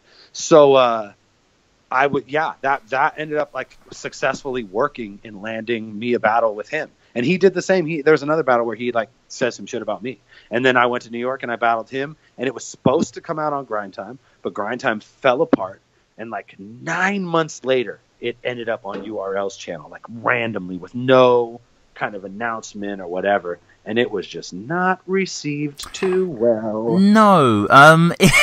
To be honest with you, I do a series on the channel where there's a website where you can put in a YouTube channel and it tells you the 10 most disliked videos on that channel. And I've done it for Don't Flop and King of the Dart, and I'm doing one for URL where I go through the most disliked battles. And this is one of them, Dan. I think kind of unfairly so, but like you say... No, it totally is unfairly one of them. It's one of them because fools seen that it was me and thumbs down it before they even watched the fucking battle. The MPH, like, he honestly got put on that list too of like, oh, you fuck with those fools, so fuck you. You know what I mean? So like, I would say that it's definitely unfairly on that list. And it was like cool because then Mook and Solomon battled like a few months later and had a way more unlikable battle. And I'm like, that's Mook and Solomon, y'all. Y'all asked for that shit, waited for that shit. Like, you didn't even know this fucking battle happened, and then it just randomly popped up on your channel, and you're like, oh, fuck this, I don't like it. I actually have like, there's like a cipher I do where I have a line about like fools just unliking my shit, like just like, oh, fuck this fucking white boy shit, unlike. So but and I wanted to say also, Sketch Menace, ended up like getting way fucking better. And like recently has been much more entertaining as a battler. I don't know who he battled, but I think it was Soul, where I was just like, oh fuck, like he's really cooking in this battle. That's crazy. Like he's a different dude, you know? Yeah, definitely. Yeah, that Soul battle is a classic. Awesome battle. So yeah, I mean, just an interesting tidbit that people might not be aware of is that you were on URL, and this is uploaded mid 2012, and really, you know, from 2009 onwards. Every year you've had more than 10 uploads, probably more than 12 uploads each year sort of thing. And you're 3 years into it now. Was it getting pretty tiring? Like, you know, just so much exertion. Yeah, that, like, the fatigue was starting to set in for sure. And it was definitely starting to become more about, like, the work than the, like, catching a W or being, like, the best. You know what I mean? And that, I don't know, that was an issue. And I wanted to stop, like, easily a year before I actually made the decision to retire and just be done with it. And I was just waiting for the perfect match. You know what I mean? And then like when the DNA match got locked in, I was like, all right, this is it. Like I'm going to go out on this one. And he ended up not, you know, showing up for the first one. And then I had to wait another like 9 months to battle him. So that was like the worst period, was just because I knew I was done. And I was just waiting for this opportunity to like, you know, I think it's, you know, we have to note the Charlie Clips battle and like I shit the bed in that battle. And it changed my whole perspective on like, why am I doing this? You know what I mean? And it was not in the sense that I lost so bad or I got beat so bad that I fucking was like over it. It was just like, I'm wasting everybody's time if I don't go into this with the same kind of like, you know, passion that I used to have before. And if I can't find that, like I need to not book those battles. So you'll see that it goes from that 12 a year or 13 a year to like the next year is like 3. Yeah. And then I'm done. You know what I mean? Because I was like, all right, I'm going to make sure that every time I'm on camera, like, or every time I'm like on a bill for the rest of my career, it's going to be a show. Fools are going to remember that I was one of the greats. And like, I'm not going to go out like, you know, just another motherfucking dude in this. You know what I mean? That was it. To me, it was like, I can't quit until I know that these fools know that I contributed, you know? And amidst these kind of, you know, getting close to the end now, in September 2013, we have the Roan battle, which is pretty famous for the bird bars. Yes. And a terrible idea. Well, I kind of like that. Instance of me, like,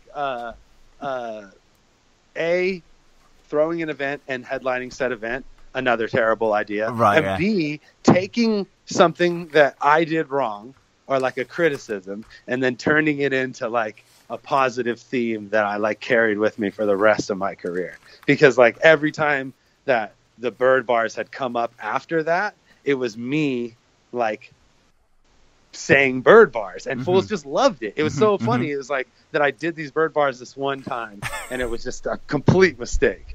And then like every otother time that I even like would mention bird bars, fools would be like, yeah, squawk that shit. Squawk that shit, yeah. Yeah, it's just funny. I mean, that was my approach. I'm like, okay, like if this is going to be what you guys are going to joke about, then fucking A, like let's do it. Yeah, completely. If you own the weakness, it's a strength. So yeah, I think that's the best way to do it. Yeah, that great approach. And we had the Clips battle, which, you know, a bit of a misstep, whatever. You know, a bit of an odd matchup, really. But I mean, you know, still a bit of a misstep. I asked for it. I wanted it. I felt like I deserved a matchup against someone of that caliber. And what I did was, you know, just put too much shit in front of myself. I was in Japan up until like 24 or 36 hours before the actual battle. So then when I'm like jet lagged and underprepared. You know what I mean? Which is like going against someone like Charlie Clips, not the way to fucking battle. But I had been like to I don't know, to like kind of diffuse my own excuses. I will say that I had been in that same exact position in multiple battles before, jet lagged and underprepared. And I came through every time. You know what I mean? So it was something more by the time the Charlie Clips shit came around. And that's when I really started to like have to take a hard look at like, oh, do I even really care about this shit anymore? Or am I just doing this for like a paycheck? Because I just got back from Japan. I'm fucking running around temples, getting paid to do music. Like, I love this shit. Like, is this really like, and while I'm out there, I'm like spending whole days like thinking about some dude that I don't even know. You know what I mean? Like writing bars, I'm like, it was a real like eye-opening experience across the board, because those feelings of like whether or not I wanted to even battle anymore were happening like before I was about to do arguably the biggest battle of my career. So it was like, oh fuck, like this is when you're going to start feeling like this right now. All right, well, you know, I guess I'll just deal with it. And then that kind of re-energized me. You know what I mean? Like that whole, like taking that L in that such a big way and having to like be humbled by my own loss and like live with it and sit on my podcast and talk about it for so long. It made me realize I was like, okay, I want to go out. I want to end this. Like, I don't want to do this anymore, but I want to do it right. Like, there's no way I'm going to go out like this. You know what I mean? So I started working towards like a happy ending. You know what I mean? And I mean, I don't want to call it a comeback or whatever, but like, you know, you had it quite a while away. So the Clips battles uploaded in January, and then we get the Shuffle T and Marlowe, which obviously was a great joy for me personally as, you know, a Don't Flop fan, kind of born and bred. This coming out in August to a really good reaction. I mean, you and Caustic versus these guys, how did this get set up? Awesome matchup. So this is completely orchestrated by me. Right. Like, I realized that like I needed to earn everybody's favor again. You know what I mean? Like, I needed to find a way to, you know, like I said, I was always looking for those matchups that were like people that I genuinely enjoyed watching. You know what I mean? And if I could fit myself into that narrative of like, oh, do I see myself against this person? You know what I mean? And would that make a good match? So like Shuffle T and Marlowe, I was like, I need to battle these guys. Like, we got to do it. And Caustic was, you know, working with me all the time. So I was like, let's do it. And let's do it. And let's do it like these other dudes do the 2-on-2s. Let's really write it. Let's like really prepare for this shit. And not just like you write your bars and I'll write mine and then we'll put them together. Let's practice. Let's like be on point. You know what I mean? So I really did consider that like a comeback. I really did look at it like, this is my opportunity to show these fools that I'm still in the game. You know what I mean? And it was, you know, it was great to be able to do that with 3 people who I like really fucking respected. Caustic and Shuffle and Marlowe, like all like in different ways and for different shit. Like I felt like these are the best dudes to be in the ring with for this purpose. You know what I mean? To let everybody know I'm back. And that was the event where Diz punched Math, right? Yes, it was. Jesus, I just love the idea of Shuffle and Marlowe being there. Like, it's just such an odd juxtaposition. It was amazing. There's multiple times that like I've been in proximity to like Shuffle T or Marlowe, and something like really interesting happens. And like that one time we were at Blackout, and like Drake walked in. Right. And we're just like, what the fuck? And then Drake walked straight over to Shuffle T. He's like, I'm a big fan. Yeah, I heard that. Yeah. He's like, I don't really know what to say to that. It just walks away. I was like, yo, that was fucking absurd right now. You know what I mean? Like, such a weird thing to witness. Yeah, they're the greatest, man. I mean, you guys must have had a great time sort of after the battle. Oh, yeah, and we had a great time during the battle. Yeah, and there was like a good, like there's like a moment where like fucking they talk about Caustic's kid, and the Caustic gets mad and punches his dick, and I'm just like, oh shit, it's getting weird. But it was like we were able to kind of like, luckily it was a bunch of level-headed folks and Caustic in the ring, so we were able to get through it, you know. And I mean, some of your best moments of late, Shuffle T and Marlowe, and then with Big J, have come with Don't Flop opponents. Obviously, the Big J thing immortalized by a fantastic documentary by Bagel and Kruger. Taking the mushrooms, very brave, awesome decision. Was this a spur of the moment thing, or not at all? I was like, all right. Don't Flop in Amsterdam, cool. Like, I'm fucking in. Let's do it. And I was like, I've never been in Amsterdam. I hella want to do it. And I was like, oh yeah, they have fucking legal mushrooms out there. So this is an instance where we can actually document me taking mushrooms. And I'm like, and no offense to Big J, but I was not like, he wasn't on the list of people that I needed to battle before the end of my career. You know what I mean? Like, it was just like, it was situational. So I was like, okay, this is the guy who I can eat mushrooms in battle against. So I fucking just said, fuck it. I called Bag, and I was like, what do you think, man? Like, what and he's like, brilliant. This is an amazing idea. I definitely want to do this. So I don't even think we told her. Like, we just decided that we were going to do this shit without really telling anybody else. And then put it in motion. There was like a moment, like it's pretty well documented, where I'm like, oh, I guess I'm doing this now. Like I'm in it. You know what I mean? It's too far to like. It's like I already jumped out the plane. Like at this point, I just got to pull the cord. So it turned out to be like hilarious. I had the most fun doing it, and Jay's great. He was a great opponent. Probably couldn't have picked a better dude to like be in that situation and battle against, just because his material like just made me laugh so much. You know what I mean? Yeah. And in the end, I think Bag, he told me that like that piece of footage, the documentary that they put together, was like a part of why he got that his job at Unilab. Oh shit, that's great. They were like, can you develop more content like this? You know what I mean? He's like, yeah, fuck yeah, of course I can. Yeah. So I think that it worked out really well for all of us. You know, yeah. Like Battle probably wouldn't have got it.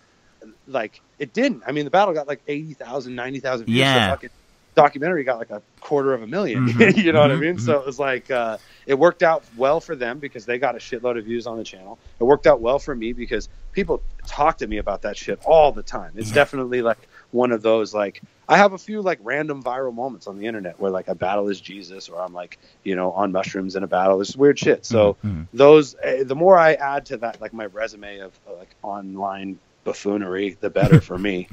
And then if it landed him like, or it helped him land a job in any way, shape, or form, then that's just fucking even more awesome. Yeah, totally. Yeah, it's really well put together. And I mean, I've never taken mushrooms myself, Dan. And you say in the documentary you take like outer space that apparently will help you understand the Big Bang and stuff like that. Like, what were you visually experiencing during the Big J? Were you hallucinating, or was it just more like really being high? Or so I guess like the thing about hallucinating on most hallucinogenics, like it's almost like it's not seeing things that don't exist. Yeah, that is like the backbone of your hallucinogenic experience. It's this hyper detail that you're like seeing. You know what I mean? Like everything, like all colors become more vivid and lights become brighter, and that's why people see trails. You know what I mean? And like you look at your hand and you could see the pores on your skin, and you know what I mean, each individual hair follicle. Or you look at the grass and you see every blade of grass, or a tree and you see every leaf on the tree, as opposed to like, your brain, the way you process information when you look at shit, you focus based on what information is the most important to you. Well, when you're hallucinating, your brain is just taking all of it in and focusing on all of it at once. So it's not like what I say often is, it's not like what's not there that you see that trips you out. It's all the things that were always there that you're finally becoming aware of. So like where I wasn't like seeing actual things appear, like I was living in a different, it's like being in a different dimension. Everything's just brighter and sounds are sharper and more defined, and everything feels different. Like I take a drink of water and I can feel it going all the way through my esophagus and into my stomach and shit. It's just, it's weird. So like, it was hard to focus. That was the one thing that I remembered about battling in that state, is that I would like zone in and just be going and going and going. And then all of a sudden, like something would happen and it would make me like throw me out completely. And I'd just be laughing and I'd go, oh shit. Okay. Now I got to refine the start. You know what I mean? And what happened afterwards? Like, did you guys just go out? Were you just like completely monged, or? Yeah, we just raged all night, ran around and just did absurd Amsterdam stuff. I'm sure they don't want me talking about it. Right, I bet it was great. I mean, yeah. I'm sure. Yeah, I'm sure. The memories. I'll say this: Kruger's brother's a maniac. Right. And I mean, you get to the DNA battle that we mentioned before, and that was the final battle. Is there any will to come back, or is that just a nice closer for you? I just don't like. Definitely not now. Like, there's no way. Like, I never say never. As far as like something that I'd love to do so much that I'm physically able to do. Like, there's no reason I can't do it. I just don't want to, and I don't go to these events and have that like need to prove to everybody that I'm better than them. You know what I mean? That's something I used to have. It's just gone. So, but I still love to be around it. I love to be a part of battling. I love doing the pay-per-view commentary. I love throwing my own events and watching them after the fact. You know what I mean? So, fortunately, like I've been able to find a way to be in this world. And I think that has a lot to do with me not coming back too, because if it was like, this is the only way I could kick it is if I battled, I'd probably end up battling just because I'd be like, I want to fucking hang out, but I can hang out, I can kick it and not battle. So like that being the case, I probably do this for, you know, the foreseeable future. And it's just like the way that I was able to end my career against the most viewed dude at the time and, you know, top 3 forever. And, to be able to have what I consider to be a pretty decisive, you know, victory. Like, even if you don't fuck with me, you give me a round, you know what I mean? And, do it in my hometown in San Jose.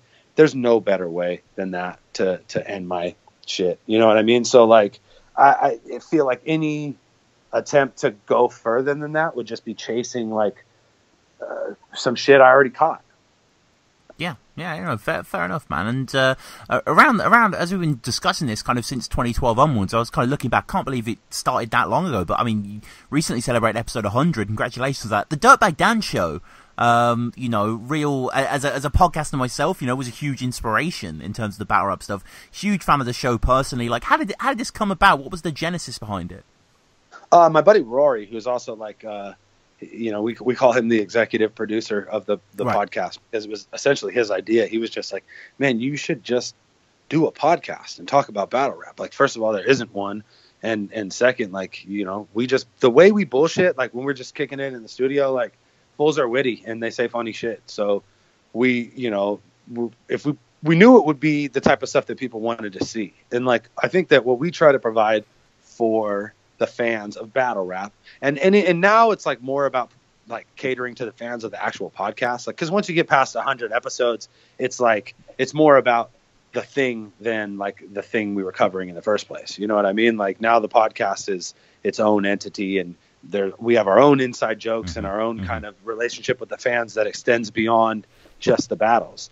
But, in general, like what we try to do for the battle rap fans is we're less of like a news or encyclopedic knowledge and more of like a opportunity to be a fly on the wall when people are having like battlers are having regular conversations about their regular life or like just how they feel about shit in general. And I think because of the rapport that I have with the battlers, the relationships that I have with the people in this industry, like they're more comfortable telling me things or talking to me about shit than they are other people. It just is, you know. I think we've seen that with the Blackout 7 pay-per-view, you know what I mean? Like, fools weren't generally, like, pleased with the lack of commentary, and the reason that there wasn't a lot of commentary is because there wasn't somebody there who had that kind of, like, a battler can sit and talk to me and know, okay, he knows what I'm talking about, you know what I mean? Yeah, or, like, at least he understands what I'm saying, like, to the point where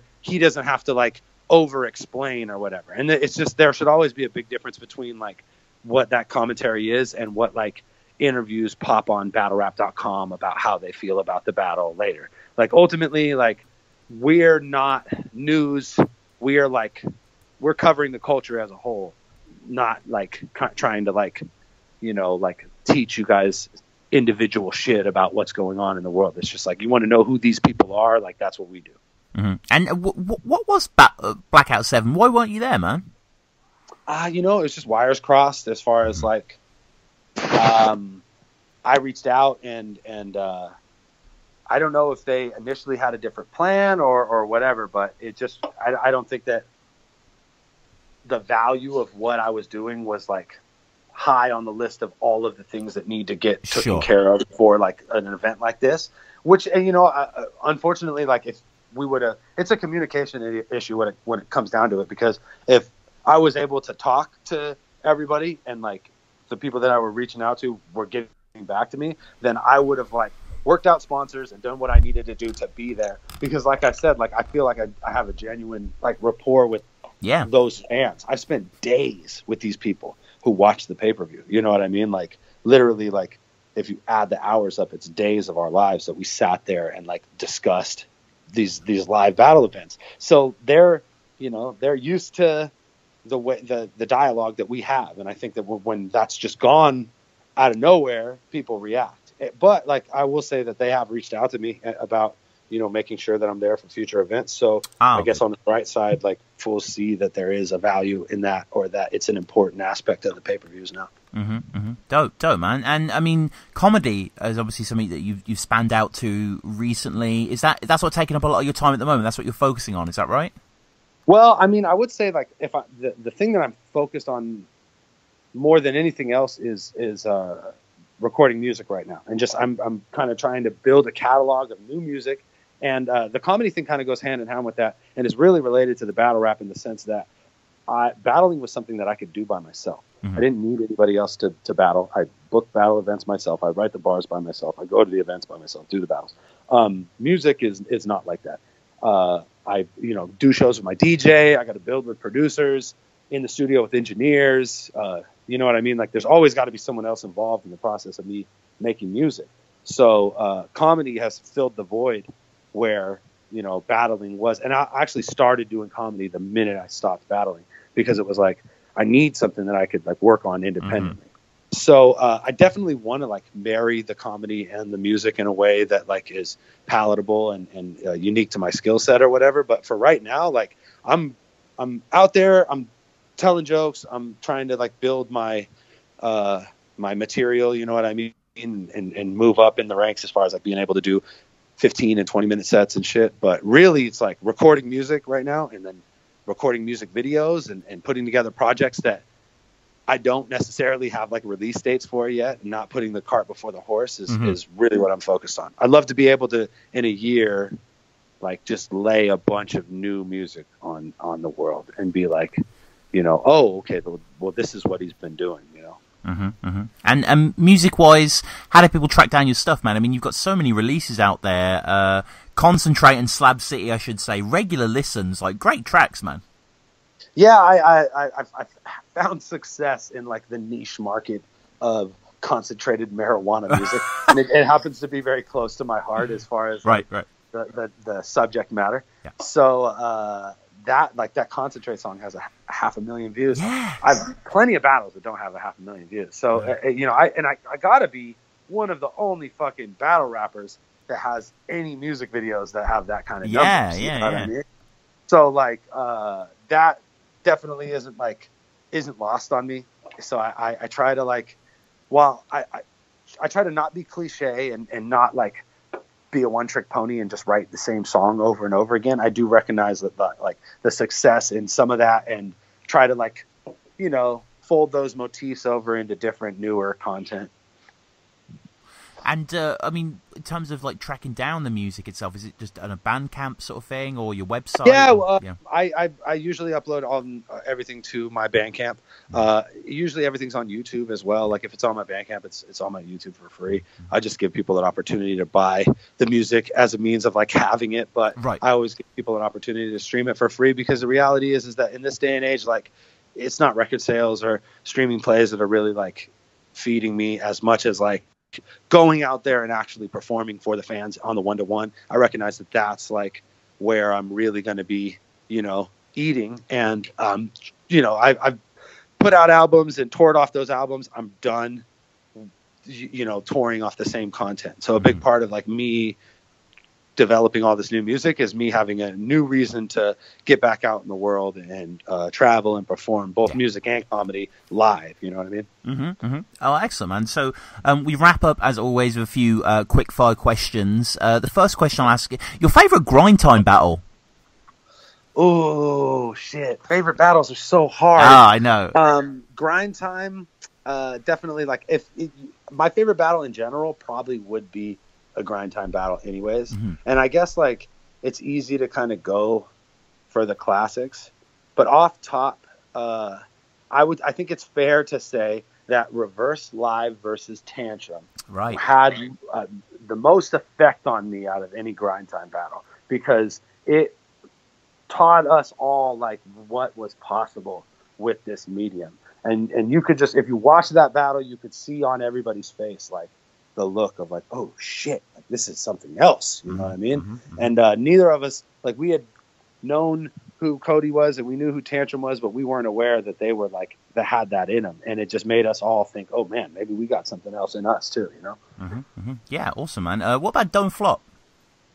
Oh, don't flop battle. Easy. Fuck. What? Damn. There's a bunch of good ones, but yeah. I'd say I really like. Fuck. Madness and Coolez was funny. Right, and right. It's a terrible battle on Coolez's side, yeah, and an amazing battle on Madness's side. So I can't like legit say that's my favorite. And I don't want to say one of my own battles is my favorite, because that's cheesy dickhead stuff. But I would say that Shuffle T and Marlowe versus who is it? Two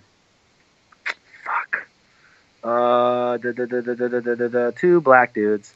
What, Quest and Marv? No. UK dudes. Oh, Dialect and Zen, is that? Dialect, yeah. I was like, I know one of them's Dialect. Yeah, that battle is incredible, and that was like the first time I was like, oh fuck, these guys are amazing. I need to get in the ring with these dudes. Like, and to their credit, like Dialect and who was the other dude? Zen, yeah. Yeah, they killed too. Yeah. Like, and it was it was entertaining on both sides. I felt like part of that like resurgence or like that growth of Don't Flop was like when those characters started to like show their faces and like, oh shit. And I remember watching and not only like watching the battle and being impressed, but seeing that like the scale of the event be like pretty big too. Like shit was growing, you could tell, you know. Yeah, definitely. What King of the Dot? Do you have a favorite King of the Dot match? Yeah. King of the Dot. I would say that Iron Solomon and Disaster was an incredible battle. Right. Live. Yeah. Amazing. It was such a crazy thing to see. You know what I mean? And then also, B Magic and Ness was so cool live. Like, cause they were just really cooking. You know what I mean? A good battle. Yeah. Yeah. And all the bunker ones, there was like a special quality to the bunker battles. But, I remember Disaster and Solomon being just so crazy. And there's really nothing like those big Toronto events are like, as far as scale goes, you know what I mean? Like, and there's world dominations, like everything's red and there's all these giant screens and just a sea of people. It was really cool. URL finally on the battle tip. Do you have a favorite URL battle? Yeah, I mean, that's like, there's so many good URL battles, but I feel like all the good URL battles I like are like Smack DVD battles. Right. You know what I mean? Like I go all the way back. But man, I liked when Big T when Big T was on the big stage. I felt like he cooked like nobody else, and I never understood why that relationship was like burnt between them. Like why because I feel like almost nobody did it better on the big stage than Big T. So almost any of that dude's battles in URL were like my favorite. It's not like I don't love his King of the Dot stuff, but it's just like him on the big stage, man. That was a shit. And final two questions. The first one being your favorite film, Dan. Movie. Yeah, movie. I gotta say, like, which movie have I watched like a million fucking times? Yeah. For some reason, I think Tombstone is probably my favorite fucking movie in the world. Right. I don't know about that film. What is that? Tombstone is a Wild West movie with Val Kilmer as Doc Holliday, and Wyatt Earp is in there. Kurt Russell, right?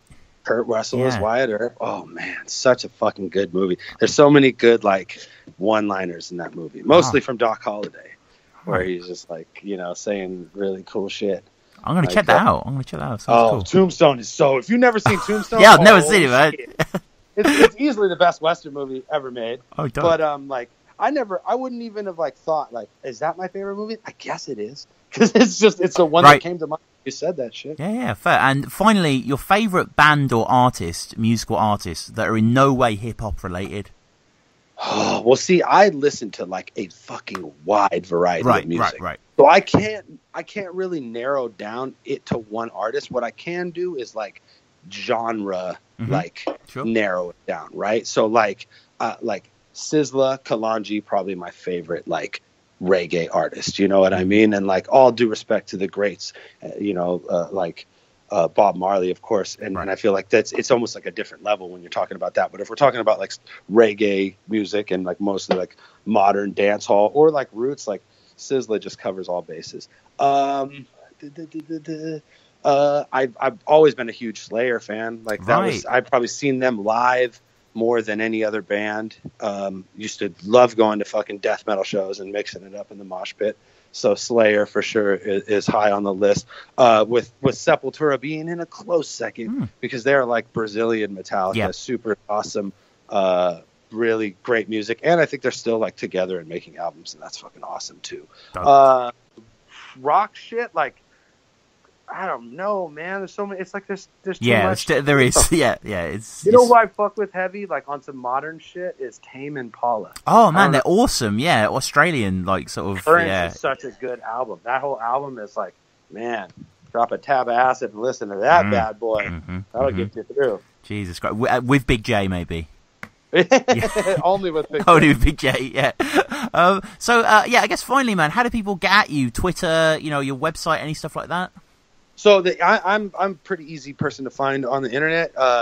DIRTBAG Dan 408 on everything. That's the area code of San Jose. So DIRTBAG Dan 408 on Twitter, DIRTBAG Dan 408 on Facebook, DIRTBAG Dan 408 on Instagram.